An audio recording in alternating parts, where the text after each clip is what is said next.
नमस्कार। आपका स्वागत फिर से। आज हम अहोई अष्टमी की कथा और पूजन विधि को बताएंगे। यह व्रत कृष्ण पक्ष की अष्टमी को किया जाता है, कार्तिक मास की कृष्ण पक्ष की अष्टमी। इस व्रत को वे ही स्त्रियां करती हैं जिनकी संतान होती है।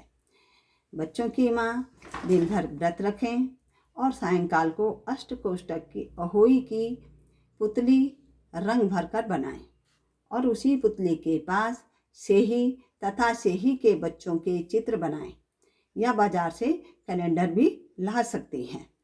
इसका पूजन सूर्यास्त के पश्चात तारों के निकलने पर करें। परंतु अहोई माता का पूजन करने से पहले पृथ्वी को पवित्र करके चौक पूरकर और एक लोटे में जल भरकर पटरे पर कलश के रूप में रखकर पूजन करें। तत्पश्चात अहोई माता की कहानी सुनें। पूजा के लिए चांदी की अहोई बनवाएं। उसमें चांदी के 2 मणिक डलवाएं जिन्हें दाने या मोती कहते हैं। जिस प्रकार हार में पेंडिल लगा होता है उसी प्रकार अहोई और दाने डलवाएं।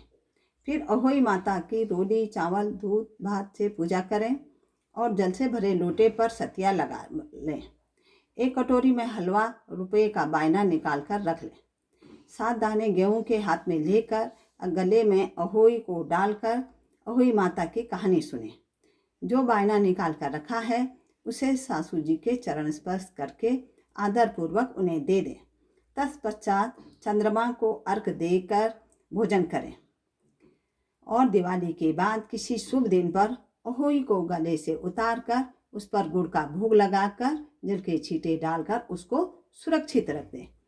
जितने पुत्र होते हैं उतनी बार या उन पुत्रों की शादी के समय जिसमें माला में मोती 2-2 मोती डालने होते हैं।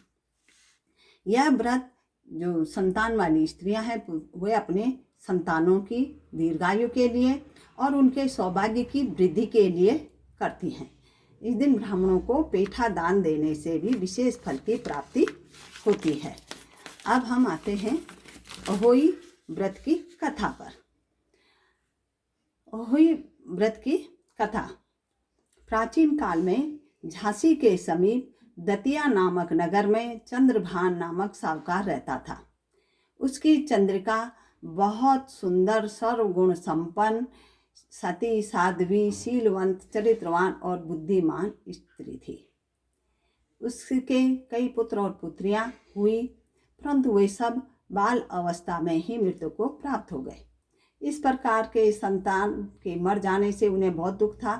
वे पति और पत्नी नित्य प्रति मन ही मन सोचा करते थे कि हमारे मर जाने के बाद इस अपार धन संपत्ति का अधिकारी कौन होगा। एक दिन उन दोनों ने निश्चय कर लिया कि इस समस्त धन संपत्ति को त्याग कर कहीं वन में जाकर भजन करेंगे। ऐसा विचार करके वे दोनों अपना सब घर द्वार ईश्वर के भरोसे छोड़कर जंगल को चल दिए।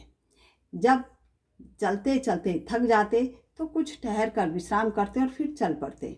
इस प्रकार चलते चलते वे दोनों प्राणी बद्रिका आश्रम के समीप शीतल कुंड पर जा पहुँचे।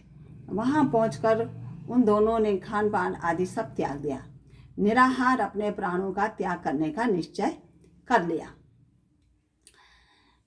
इसके पश्चात आकाशवाणी हुई। आकाशवाणी ने कहा कि तुम दोनों प्राणी अपने प्राण मत त्यागो।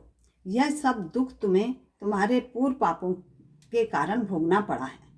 सो अब तुम अपनी स्त्री से अहोई आठे जो कार्तिक मास के कृष्ण पक्ष में आए उसी आठे को अहोई माता का व्रत और पूजन कराओ।